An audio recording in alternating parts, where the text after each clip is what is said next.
Saat ini di LPI kami mencatat bahwa memang penurunan ekspor import secara keseluruhan berpengaruh terhadap debitur kami.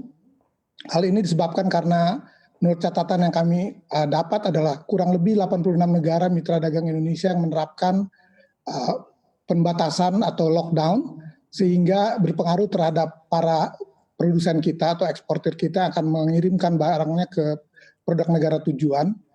Pada saat yang sama juga mereka kesulitan di dalam mendapatkan bahan baku untuk memproduksi produksinya mereka. Dan tentu saja dengan adanya PSBB ini juga berdampak kepada jumlah karyawan yang dapat beraktivitas atau dapat melakukan aktivitasnya di pabriknya atau di kantornya.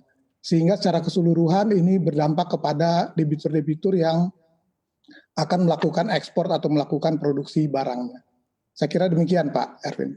Ya Pak James, kalau kita berbicara mengenai debitur, sudahkah ada pengajuan ini restrukturisasi dari debitur pembiayaan LPEI sebagai efek pandemi dan lockdown ini? Dan kalaupun iya, ini dari segmen pembiayaan yang mana Pak? Dalam negeri, luar negeri, atau mungkin konvensional atau syariah?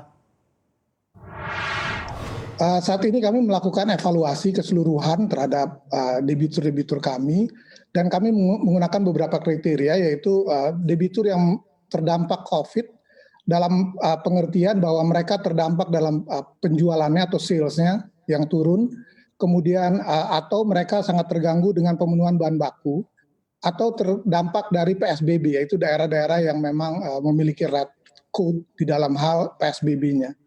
Nah, berdasarkan kondisi seperti tadi, kami membagi beberapa debitur berdasarkan kategori sangat terganggu, kemudian terganggu atau sedang, kemudian rendah atau sedikit terganggu. Dengan adanya kategori ini, kami melakukan semacam relaksasi kepada debitur-debitur yang khususnya kepada yang berdampak tinggi, dengan memberikan kesempatan kepada mereka untuk melakukan penundaan pembayaran pokok. Dan kami juga mereview kebijakan tentang suku bunga yang dapat kami berikan kepada mereka. Adapun hal lain yang kami lihat juga adalah dampak non-financial, seperti misalnya jumlah tenaga kerja yang mereka pekerjakan. Berdasarkan data yang ada, kami mencatat dari debitur yang ada itu kurang lebih hampir mencapai 150.000 karyawan yang perusahaannya memang secara 3 kategori tadi terdampak COVID.